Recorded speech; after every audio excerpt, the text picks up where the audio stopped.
पीछे से कुछ आवाज आई वंस मोर, तो वंस मोर इसको तो नहीं, लेकिन उस पर मुझे एक वाकया याद आता है कि बैंक वाले अक्सर जो है घर देर से पहुंचते हैं। देर से पहुंचने की आदत हो जाती है।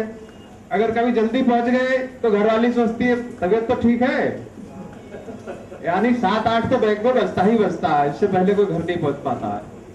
तो विरह में जो है बैंक वालों की पत्नियों को समर्पित है कि किस प्रकार से वो इंतजार करते हुए क्या मतलब विरह की वेदना का एक चित्रण है।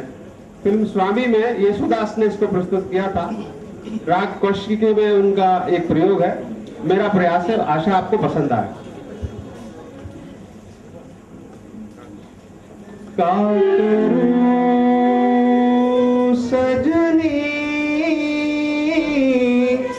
आए न बालन,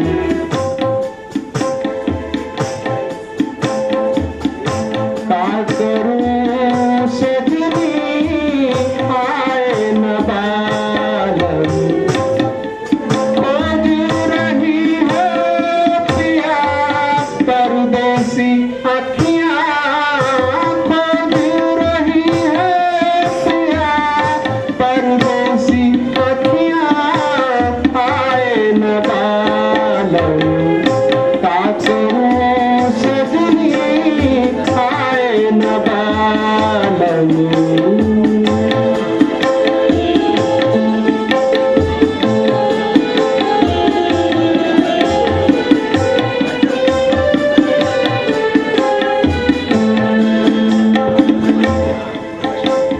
जब भी कोई आहट होए मनवा मोरा भागे, देखो कहीं टूटे नहीं